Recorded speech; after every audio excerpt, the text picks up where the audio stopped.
All right, everybody, welcome back. This is the Horn Takes podcast, your very rough around the edges Texas sports talk destination. I'm your host, Sean Redfern. It's Friday Eve, and man, we got one more sleep until Texas baseball. If you watch this show, you listen to this show, you know it's college football and then college baseball for us here at Horn Takes. We'll cover the basketball stuff, but just can't get into it. We've talked about that. We've run that into the ground. We're not going to do it anymore. But today, we'll talk a little bit about those Hardwood Horns. We'll obviously talk a little bit about Texas baseball, our thoughts headed into this season. There's some Texas football stuff to talk about. And then there's some random sports takes, just some things that I want to address, just some things I want to talk about. Check us out on Twitter, TikTok, and YouTube at Horn Takes. If you don't like to watch ugly dudes in sunglasses, be live streaming or whatever, you don't have to. You can just listen to ugly dudes in sunglasses talk. And you can do that at a lot of different places. You can go to horntakespodcast.buzzsprout.com, or you can find us anywhere you listen to podcasts, Apple Podcasts, Spotify, iHeart. We're at all those places. Check us out. Hardwood Horns, 16-8 on the season, 5-6 in the Big 12, which sounds really terrible. I mean, I don't know how many 5-6 teams in their conference are in as decent a shape as Texas is, I think, from a tournament perspective. And I think that just is attributable to how good the Big 12 is at basketball. Since we last talked, Texas blasted West Virginia, who was an early season loss for Texas, just absolutely blasted them at home, 94-58. We said this was a must-have for Texas. Like we looked at it last week and said there's 8 games left. We feel like they got to win 5 of those games to make it into the tournament. And West Virginia, when you looked at that schedule, definitely one of those games for Texas that you absolutely had to have. It was at home. It was against a not ranked opponent. Got to get some wins at home if you're Texas. They haven't done that. They're just now 2-4 in Big 12 play at the Moody Center. So there's 7 games to go in the Big 12 regular season for Texas. And right now they're sitting at kind of an average of an 8 seed across all the bracketology out there. 3 home games left. I feel like they got to win them all. They're all winnable.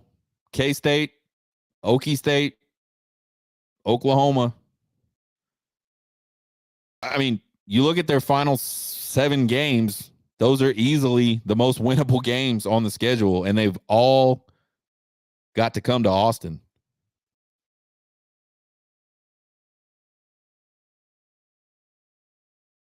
So I think for Texas to maintain their status, which they sit today as a tournament team in almost every single bracketology out there, they got to win those 3 games at home. And then on the road, they've got Houston, Kansas, Tech, and Baylor. Really close loss to Houston at the Moody Center earlier this season, a game they could have won. KU is always a tough out. They're definitely a tough out in Lawrence. Tech already came to Austin and put, I think, a double-digit win over Texas earlier this season. And, of course, Baylor, we know, is a very good team. Texas, however, does have a win over Baylor already this year in Big 12 play. The Big 12, y'all, is just a really good back. You know what? I won't even say it's really good because we can't know that yet. I feel like it's really good. It's generally really good. Traditionally pretty good basketball conference. But I think what we can absolutely say about the Big 12 is it is very highly competitive. So either there's a bunch of really good teams in the Big 12, a bunch of mediocre teams in the Big 12, or just a bunch of bad teams in the Big 12. But they're all, every single team is like kind of right there in this, bunched up really tightly. You talk about competitiveness. We said they needed 5 of the last remaining 8 games last week. They needed that West Virginia win. They got it. Now they need 4 of 7. So to get 4 of 7, they're going to have to win one of those games on the road against Houston, Kansas, Tech, or Baylor. And kind of like we've been saying, we said last Thursday, it's hard to see 5 wins out of those last 8. Well, it's equally hard for me to see 4 out of this last 7. I just don't have any faith. I just don't have any faith in the consistency of this team. That being said, they get to start on the road against Houston on Saturday, 12 Central on CBS. You get that win, man, the whole thing changes a little bit. I said it earlier this season. Once they started Big 12 play, what I said earlier in the season was that I feel like this team's just going to keep getting better and better, and I think in some sense they are. But once they started Big 12 play, I was just like, man, this is terrible. Like, they are just not good. And they're not going to get out of this alive. I don't know if they're a tournament team, man. I don't know. I mean, we got 7 games to find out, and we will. I don't know if Texas, if they get on the bubble, I don't know if obviously depends on how highly you favor the Big 12. And it looks like, people that understand basketball, which I am not one of those guys. I will fully admit I don't know a lot about basketball. But people that do seem to think pretty highly of the Big 12. So you got to think that helps Texas. Got to think they're willing to look at some of the wins they've had in this conference. I don't know. Is Texas a big enough name from a basketball perspective to edge in over somebody else that maybe deserves it a little more? I don't know. Probably.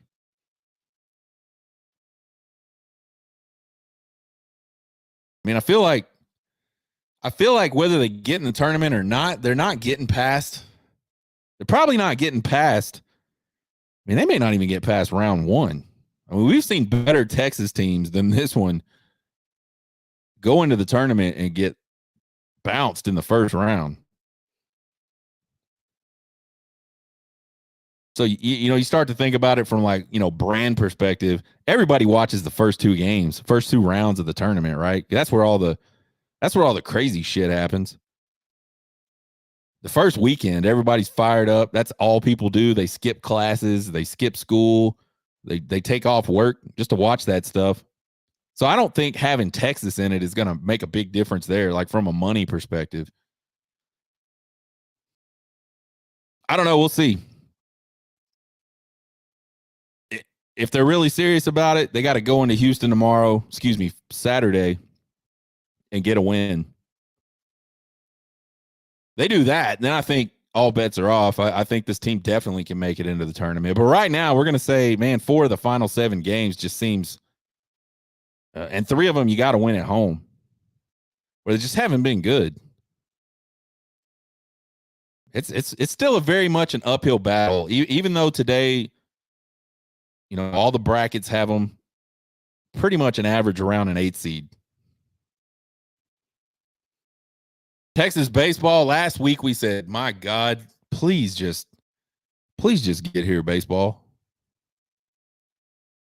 Well, it's finally freaking here, man. We got one more sleep till college baseball. Man, I will watch any 2 teams play college baseball. Almost like I won't take it that far. I will watch mostly any 2 teams play college baseball. When I was younger, I would literally watch any college football game I could watch. I can't do that anymore. Some of them are just unwatchable. But man, I don't know, just something about this time of the year, something about baseball. And I didn't used to always be this way. If you've listened to us in the past, you've probably heard me say I didn't really get that interested in baseball until my son started playing baseball. I played baseball maybe I don't know, 3 or 4 years as a kid. I think maybe 12 years old was probably the last time I played baseball, which I regret a lot. I regret it so much that, and I started to feel that way in high school. I almost went out for the baseball team my senior year. I had a really good friend that was a baseball player, pitcher, really good pitcher, and he was coming off of surgery, Tommy John surgery, the summer before, or the yeah, kind of the summer before. Hurt it in the playoffs. And so he would ask me, hey, will you come up here to the field and, just catch some bullpens for me? And I could catch. So I was like, hell yeah, I'll come catch. I'll come hang out. And one day we went out on the field and he was throwing off the mound and he's like, just try to hit these things or whatever. Because I told him, I was kind of interested in playing, thinking about it. And once I got my timing down, which took a minute, but once I got my timing down, and he wasn't throwing, like he was not throwing, full disclosure, the guy was throwing batting practice, just working on his arm, stuff like that. He wasn't like trying to strike me out or no shit like that. But I started popping the ball over the fence, like good popping the ball over the fence. I'm like, man, I think I could do this. I don't know why I decided not to do it. I think ultimately I was just like, man, we just had a very long, well, actually, it was after that. We had a very long football season. We played till the semifinals. I think I was just kind of wore out. I had gotten recruited to play college football, so I was already ready to go do that. I think that's probably what it was. Anyways, love this time of year. And once my son got this age and started playing, I really, really started to enjoy the game of baseball just on a different level. I started to understand more about the game, obviously, because I wanted to understand, where he was good, where he wasn't, what could I do to work with him? Baseball is a thinking man's game. A lot of stuff to know. So I kind of immersed myself as much as I could in all of that. And it really sort of gave me a different perspective of baseball. So I love baseball. I'm excited for some college baseball. I will be skipping work. I'll be skipping stuff like now. Forget March Madness. I'm skipping stuff for like the beginning of baseball, like some of these early big series that may happen, some of these little weekend tournament type things that happen. That's where you'll catch us, me, missing work and things of that nature. Sad part, it's not sad. The crazy part is my son's a senior. So this is the last year in baseball. And so we'll be following them around a lot here the next few weeks to various places for their tournaments and things like that to start off the season. So I'm going to miss some baseball. But that's okay. We won't get this time back with our son, so we're excited. But I'm like College World Series, that's my March Madness. So I think y'all get it now. Y'all understand. You understand where I'm coming from. I love baseball so much, and college baseball so much, and Texas baseball specifically so much that I just had to double up on streaming service so I could get the Longhorn Network. I love Hulu, but they do not have the Longhorn Network. I've never used Sling before, but I will now. Will tomorrow, will this weekend.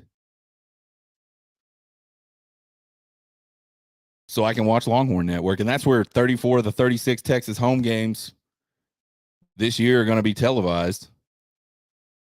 The reason I couldn't just go to Sling and I had to keep Hulu is because there's specific channels on Hulu that my wife likes. She's got her shows, her things she likes as well that aren't on Sling. So I got to carry another subscription, another $50 a month through baseball season. It's all right. It's still cheaper than DirecTV. My gosh. If you're still on DirecTV, like, please check out streaming stuff. Like if you have decent internet and you're on DirecTV, please do yourself a favor and drop your phone that you never use, your landline thing that they've got you bundled up for whatever reason. We did this for years. We had this fucking phone. We never, literally never answered it. The ringer has been off. The ringer was off on this phone for 8 years, 7 years. We finally just told them we don't want it anymore. So do yourself a favor. Check out the pricing. And I don't get paid by Sling or Hulu. I'm just trying to do a nice thing for you folks out there that may still be severely overpaying to watch sports games. Anyway, back to Texas baseball. Really high expectations for this team going into 2024. I mean, you look at last season, they were one game away from their third College World Series appearance in as many seasons. They're fourth in the last 5 seasons. So, David Pierce, with the exception of what was it, 2020, 2021, hasn't had a lot of success at the College World Series. But he's got the team there a bunch. And I think there's something to be said for that. If it was that easy, a lot of teams would do that. And a lot of teams do not consistently wind up in Omaha. I think you look at the rankings, they're ranked anywhere between sort of 8th, 16th in the various polls. You got D1 baseball, you got Perfect Game. I'm sure there's some other ones I'm missing.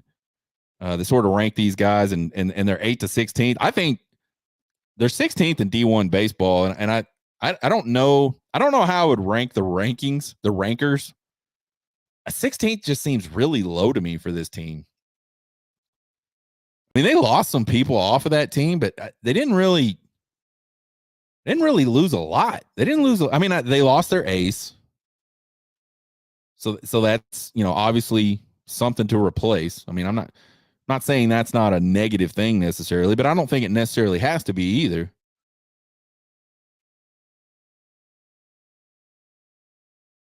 $16 just seems, I mean, for a team that almost made it to the College World Series, $16 just seems kind of low. I don't know. We'll see. They've got a good mix of returning experience. Got a lot of guys back off that team last year. And they have a lot of really good young talent. Lots of good talent, arm-wise. One thing Pierce did last season, or before last season, was really hit the portal hard for arms. And a lot of those arms didn't really work out. And this year, he didn't really hit the portal hard at all for anything. Brought in a really nice freshman class. A lot of kids that a lot of folks thought would, somehow wind up at, getting drafted high enough to just skip out on college altogether. So there's a lot of good talent in that freshman class, both arm-wise and guys that can play out in the field and step up to the plate and bat. So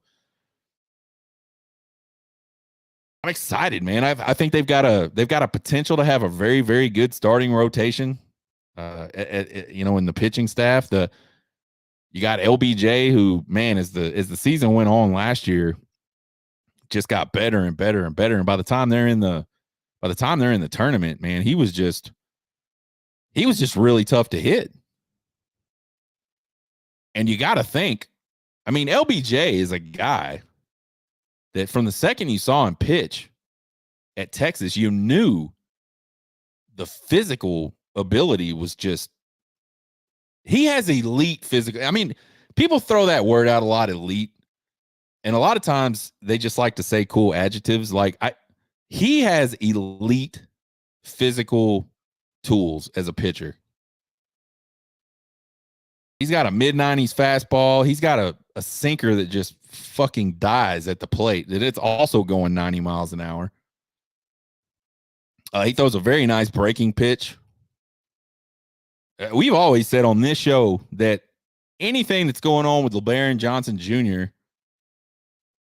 is really in his head, and that's nothing against him. It's hard. It is a mind fuck to go be a pitcher, I'm sure. I've never been a pitcher in Division I baseball. I can certainly imagine it's just not an easy thing to do. There's a lot of talented guys that just can't figure out how to do it right. They can't do it. They can't be consistent, and they wash out at Division I schools, and they're talented as hell. Some of them have elite talent. He's gotten better at that. He's gotten better, and that's what you would expect.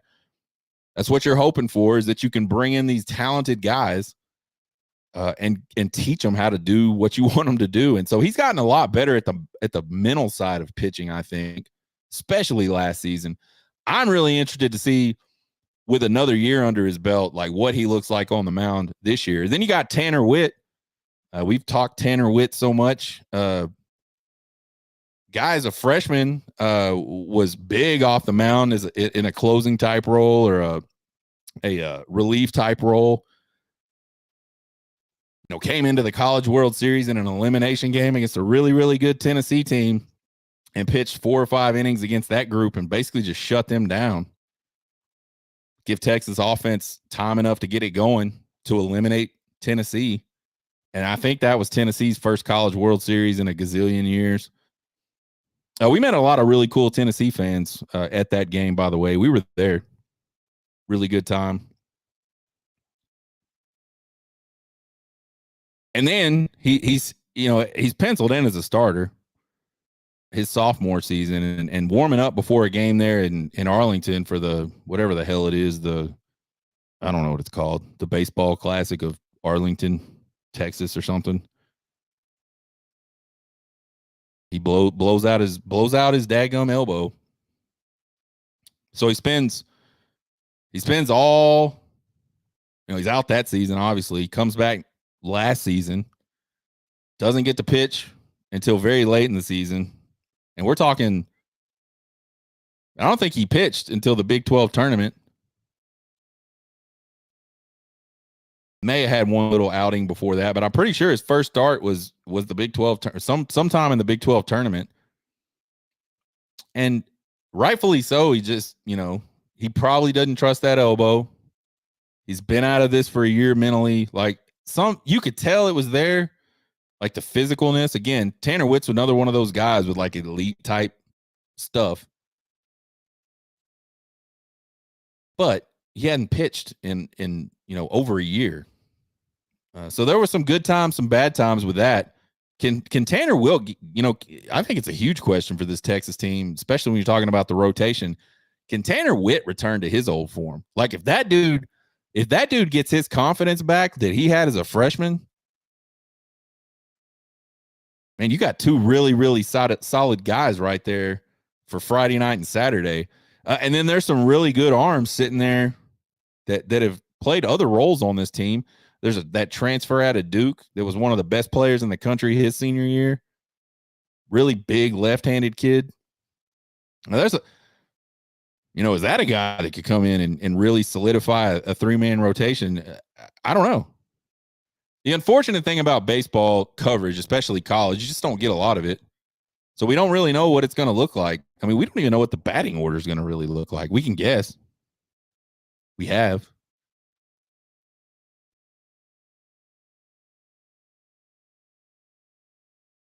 I think you look, and you talk about pitching, man. Having a dominant rotation and then having guys that can come out of the bullpen. We all saw in the College World Series what just a really solid, consistent pitching staff, the entire group of them could do for you. LSU won the College World Series, the championship series, without throwing their ace. And that's because they had other guys. They didn't have to.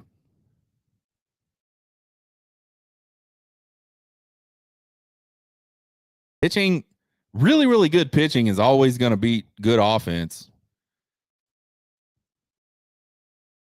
And I say that, and what I mean is, like, the offenses are so good today. These kids are such good. These kids that are playing Division I college baseball today have had so many at bats, man, and seen so many pitches.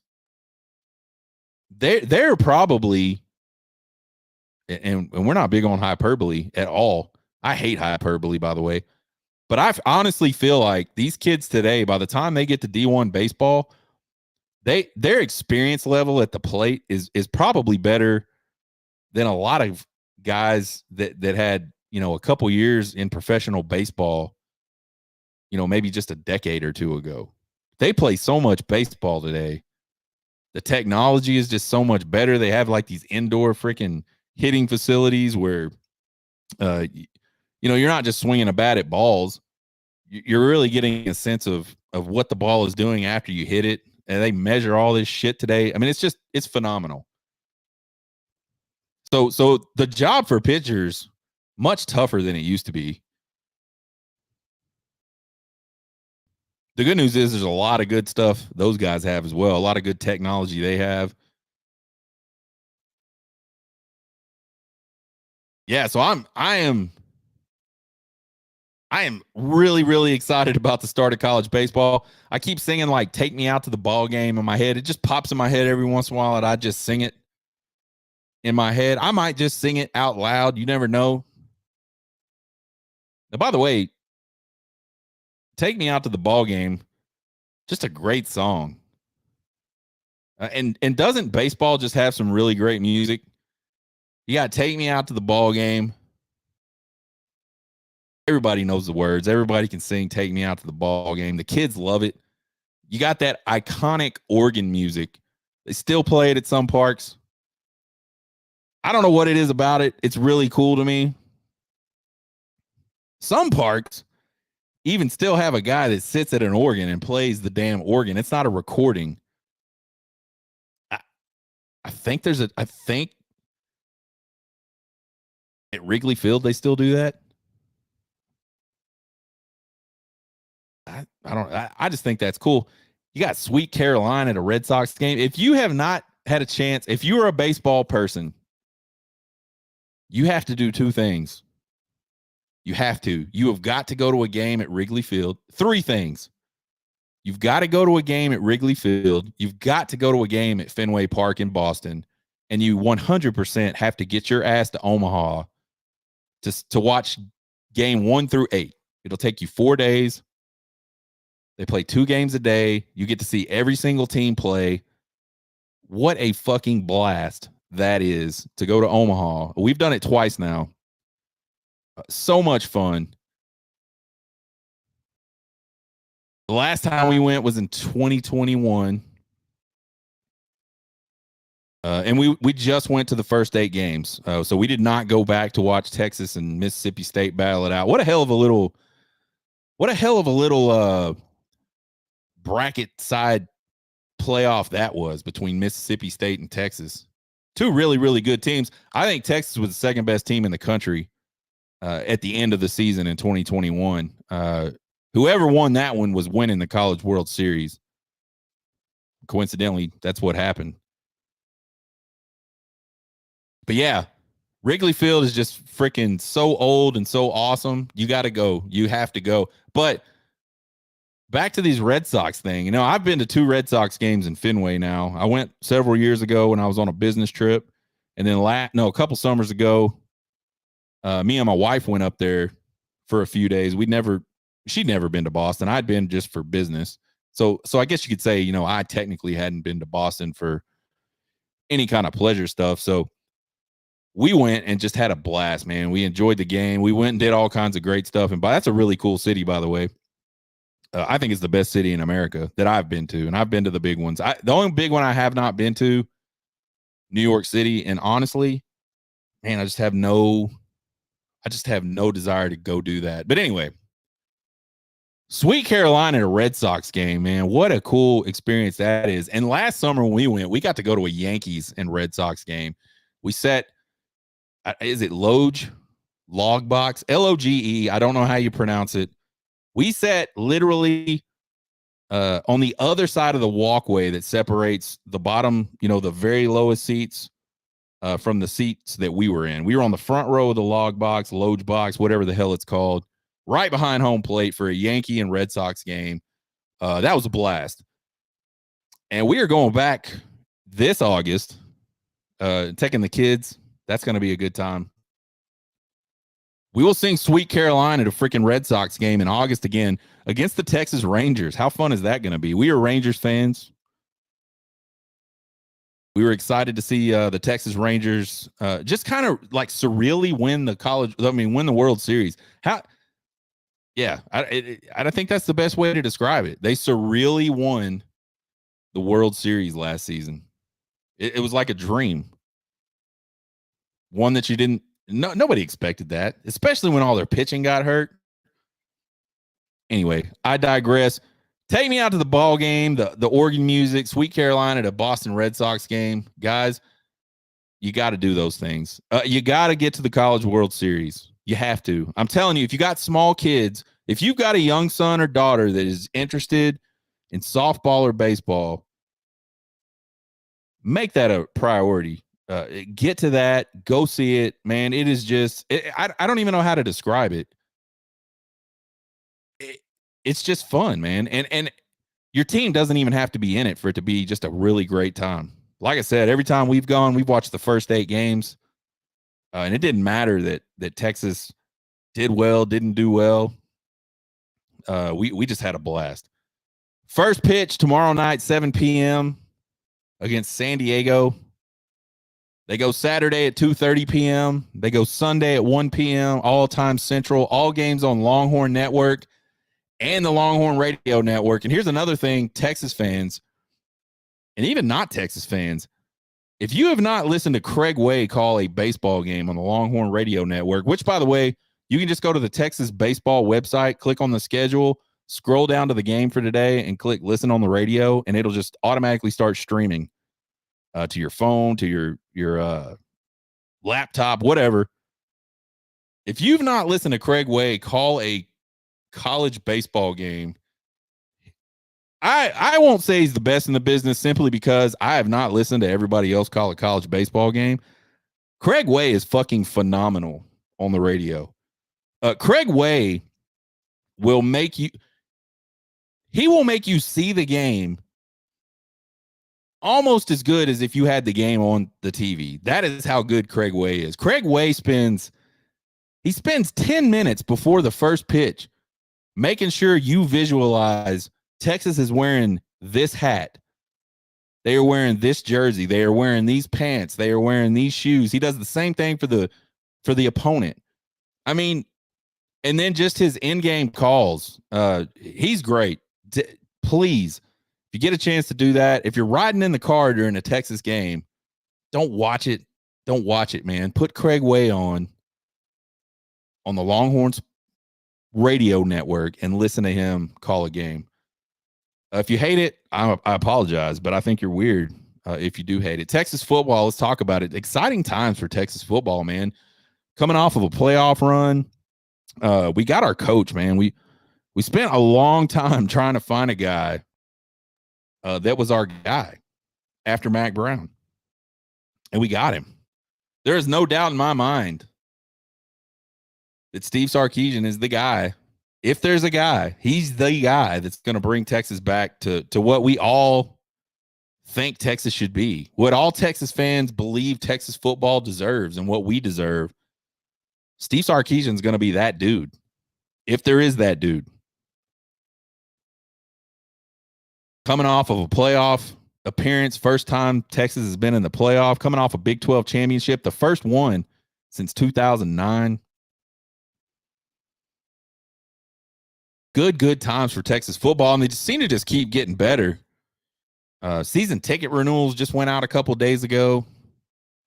With that, the price went down of season tickets just a little bit, not a lot. Not even markedly. I mean, markedly for Texas.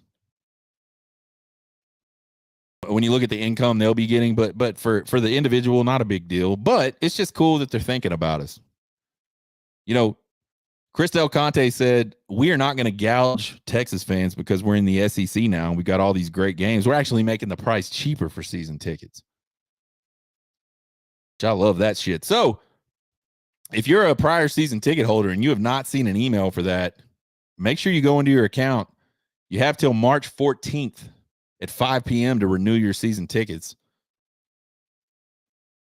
We talked about this a little bit earlier because there was a rumor swirling around about it. We talked about it a few, the last few weeks of the season. Grass is finally coming back to Darrell K. Royal in 2026. I don't know why they took it out. I assume it had something to do with money, maintenance, but it's coming back and I'm all for it. The whole AstroTurf experiment, I think it just needs to be over. It's not good for the players. In fact, like the percentage of injuries that occur to joints due to the game being played on turf is like astronomical compared to on grass. Plus, the grass just looks better. So, grass is coming back to Darrell K. Royal. Chris Del Conte says, we're installing grab and go food and beverage at DKR this fall. Now,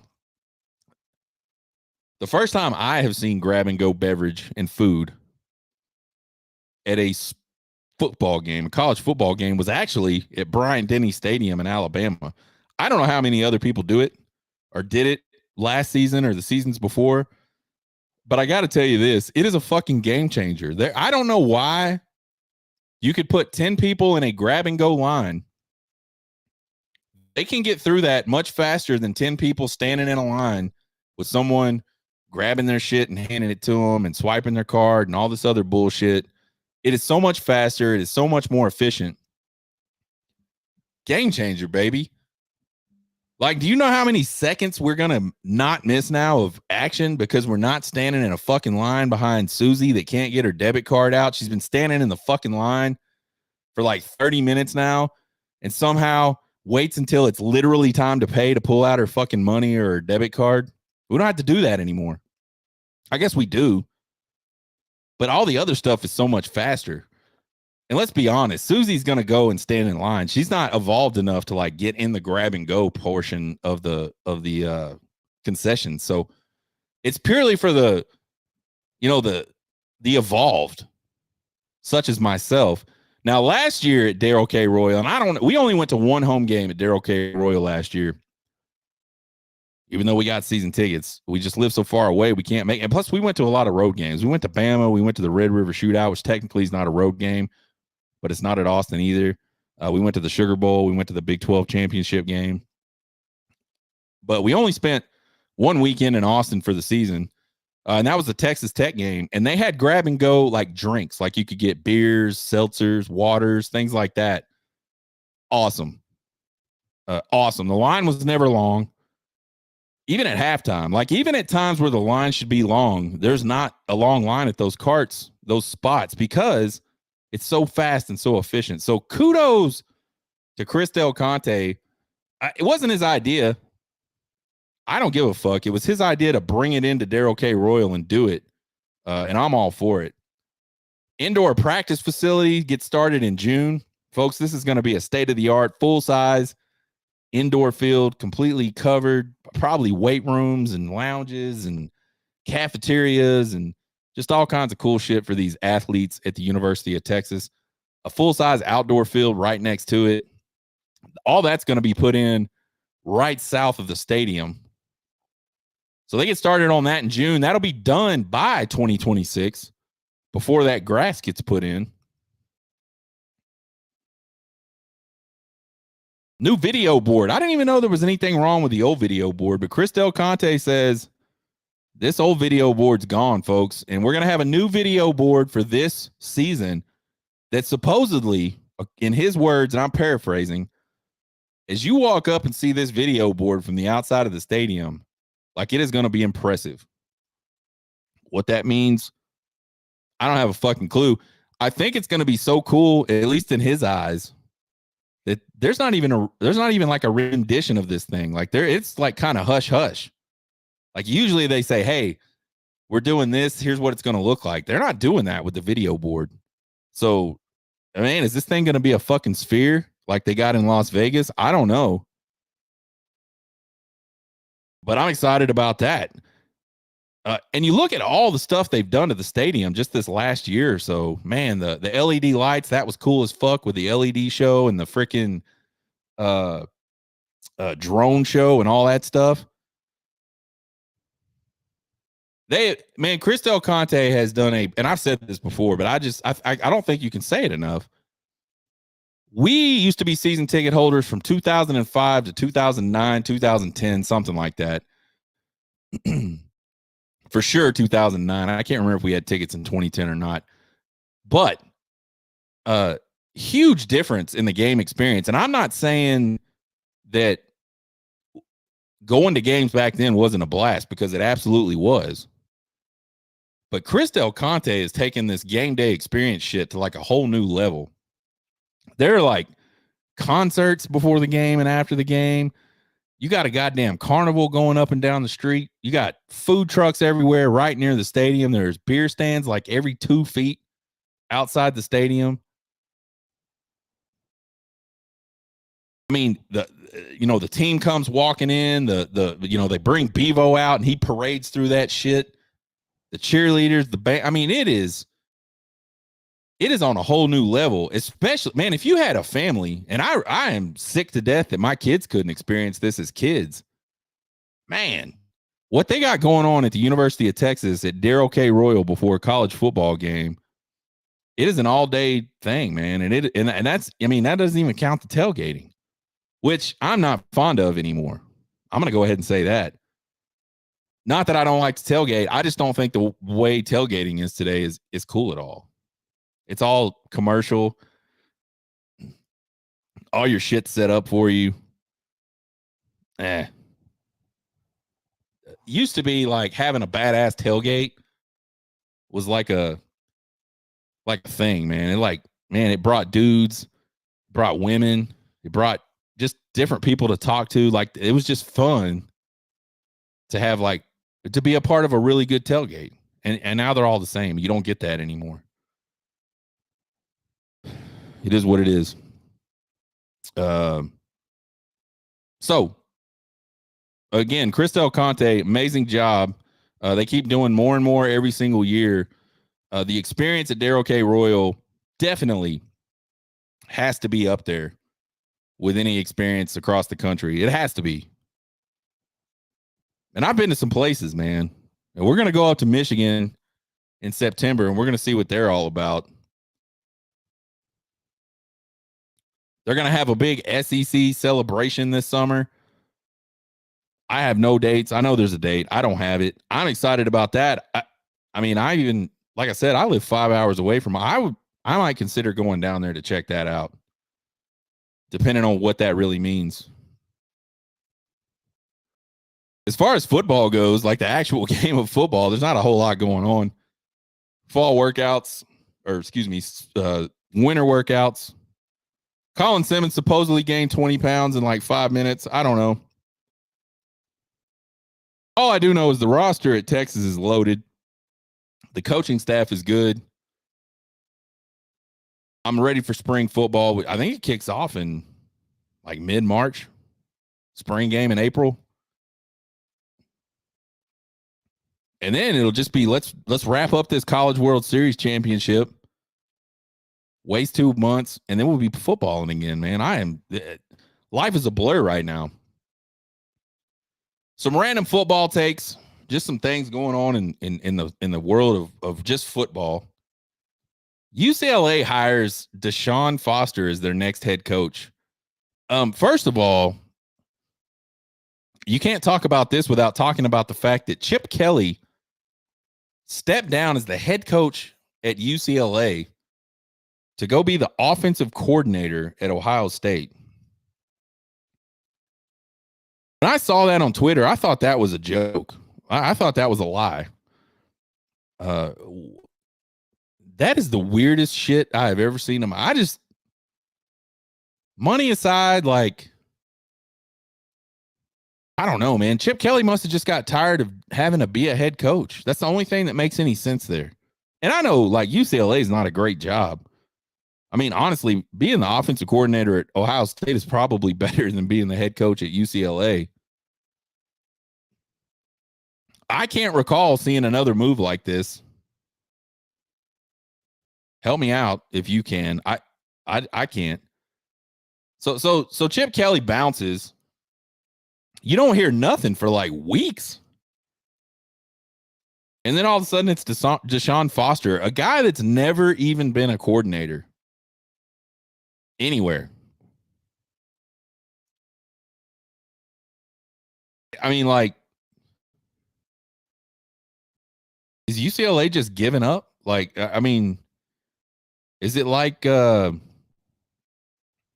just accepting their fate? They're just accepting the fact that they're going to get absolutely skull drug in the big. Weirdest. What has happened to the Pac-12 and the teams of the Pac-12? Like, what is going on? Like, Cal, like, are they even going to have a team anymore?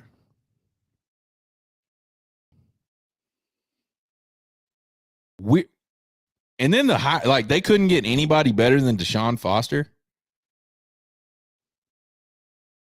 I mean, maybe Deshaun Foster does a great job. I don't know. I just, like, if you're an athletic director,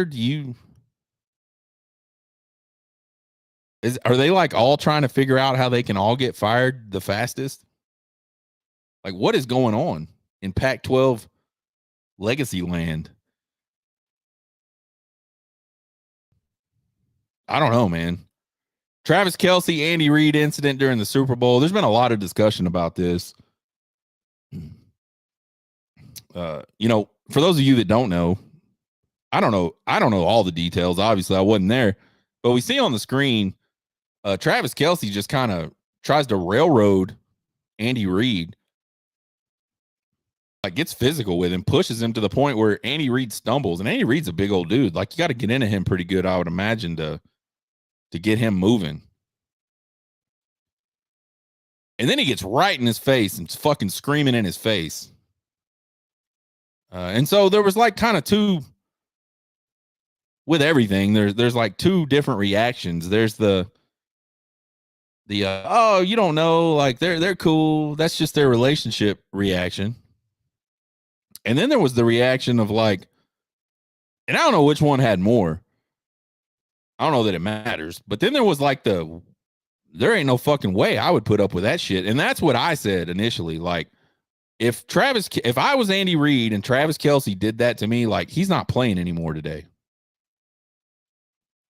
Y'all can say what y'all want. They're adults, all this other bullshit. But that was like as disrespectful as you could possibly be to a coach. And then so people were like, well, why does it matter? Why do you care? They're not. That's the next thing. And I even saw the Kelce brothers talking about it. And I don't listen to those dudes. I saw a clip of it on TikTok. It's the brother. It's just crazy to me that all these people that aren't involved in it have all these things to say about it. I don't understand why it matters, what your relationship is and da-da-da. Well, the reason it matters is because a bunch of fucking kids watched a guy that, right or wrong, has kind of become one of the bigger faces in the NFL this season, scream at his coach and push him on the sidelines. And that's why it matters. Like, I don't care that Andy Reid didn't feel disrespected by that, which there's no fucking way he actually didn't feel disrespected. Winning the Super Bowl will make you let a lot of shit that you shouldn't let go. You're just going to let it go. Because what's the sense, right? You're the Super Bowl champs. Like, enjoy that shit. And I'm certainly not saying like Andy Reid should have come out after the Super Bowl and made a big fucking deal about it. But all these people that keep holding on to, well, Andy Reid said, he's not saying anything different. So that's like a dumb argument in the first place. Secondly, even if that's how he really feels, I don't give a damn. I don't base what's disrespectful off of the way certain people take things or don't take things. People put up with shit all the time that they shouldn't put up with.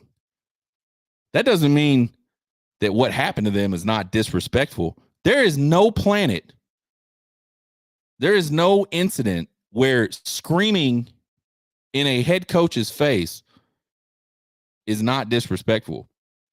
I don't give a fuck if they're 2 years old or 52 years old, grown men or little kids or not. You do not scream. You don't scream in anybody's face. Like, I mean, just the act of screaming in somebody's face is disrespectful. So you guys can miss me with this whole, oh, that's just their relationship and they're grown men. No, that's fine. Like, I don't care what their relationship is. Like a bunch of kids saw that, and now there's a bunch of kids that think that's okay. And that is not okay. I'll tell you what. And I asked the guy this. I saw him post some stuff on Facebook about it, and we kind of got into a little discussion about it on Facebook. And I know he's got sons. And I asked him, I said, what would you think that was okay if your sons did that to one of their coaches? And these are all like athletic kids that, they're all heavily involved in sports. Good kids, good family. What would you do? Would you think it's okay if you saw your son react to their head coach that way? And he didn't really answer the question because he knows damn well. I don't know this guy great. I just have a feeling that this guy would not put up with that shit if his kids did that. I'm almost 100% sure he's a coach that he would not put up with one of his athletes or one of his players doing that to him either. Which is why he kind of fell back to they're adults thing, which again, I don't care. I think the fact that they're adults makes it worse. Adults should have self-control. And again, it's an emotional game. I understand that. I played.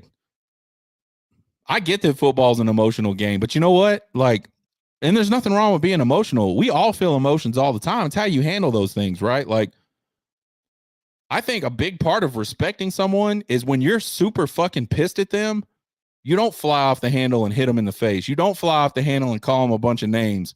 You don't fly off the handle and yell in their face. That's a small piece of respecting somebody, is regardless of how you feel, it's not right to do those things to them, and you overcome your emotions. So to me, that's why it matters that Travis Kelce did that on fucking TV. And that's why it matters that, Andy Reid just kind of brushed it off. Is because every single time you let something like that go and you say, oh, it's just because of this, you give everybody else on the planet an excuse to just do that.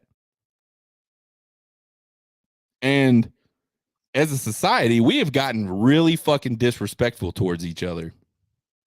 And me personally, like courtesy for people, just some common courtesy for people, and disrespect are like the two biggest things that piss me off. Like just not having common courtesy for people and disrespecting people. Like, you want to see me go 0 to 100 pissed off? Let those things happen around me. I just don't like it. And maybe I'm an old dude. Maybe I'm a fuddy-duddy. I don't fucking know. I just don't think there's anything entertainment value or anything of any value of not speaking out against that act and saying that's bullshit. I'm going to digress. I think the other big news was the shooting at the parade.